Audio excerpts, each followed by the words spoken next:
அந்த பையன் இந்த வயசுல கொடி பிடிக்கணுமா படிக்கணுமா சொல்லுங்க. இப்ப அது 10 வருஷம் கழிச்சு அந்த பையன் அவங்களோட இருப்பான்.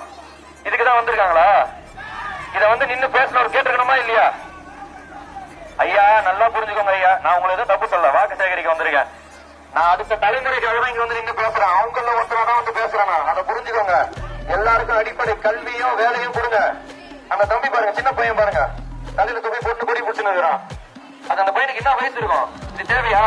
அந்த தப்பை ஏன் பண்றீங்க? நீங்க தானே பண்றீங்க. இப்ப அங்க அவங்க 100 ரூபாய் கொடுக்குறாங்கன்னு போறீங்களா? அது தப்பு. அந்த 100 ரூபாய் வாங்கி நீங்க வந்து நிக்கிறதுக்கு அந்த இடத்துக்கு உங்களை தள்ளது யாரு? இத்தனை வருஷமா 20 வருஷமா ஆட்சி பண்ணவங்க தானே. உங்களுக்கு அடிப்படை தேவை வேலை எல்லாத்தையும் உங்களுக்கே சம்பாதிக்கிற திறமை கொடுத்திருந்தா நீங்க இப்படி வந்து நிப்பீங்களா? அந்த குழந்தைய பாருங்க. என்னப்பா வயசு உனக்கு?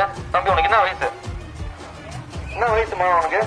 என்ன வயசு? ஏதோ ஒரு கேப் இதெல்லாம் என்னன்னா இதெல்லாம் பொண்ணுக்கு குழந்தை பொண்ணு துண்டு போட்டு இருக்கு. யாருக்காக நான் போராடிட்டு இருக்கோம்? அடுத்த தலைமுறைக்காக போராடிட்டு இருக்கோம். என்ன பண்ணிட்டு இருக்காங்க இங்க எல்லாரும்? நீங்களாம் யாருமே கேட்க மாட்டீங்களா? சேர்த்துதான் பேசுறேன், உங்க பசங்களுக்கு சேர்த்துதான் பேசுறேன்.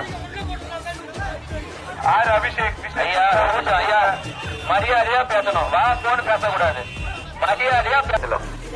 அதான் நானும் கேக்குறேன். அவங்களுக்காக கூட பேசுறேன். இவங்க யாருமே புரிஞ்சுக்க மாட்டாங்க. 100 ரூபாய்க்காக போய் நிக்கிறாங்களே.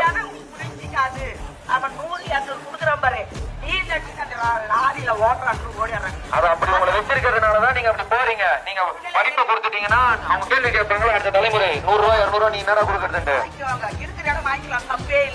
அதை வாங்கிக்கணும் கூட நம்ம எங்க செய்யணுமோ. சூப்பர். போடும் கையில போடும்.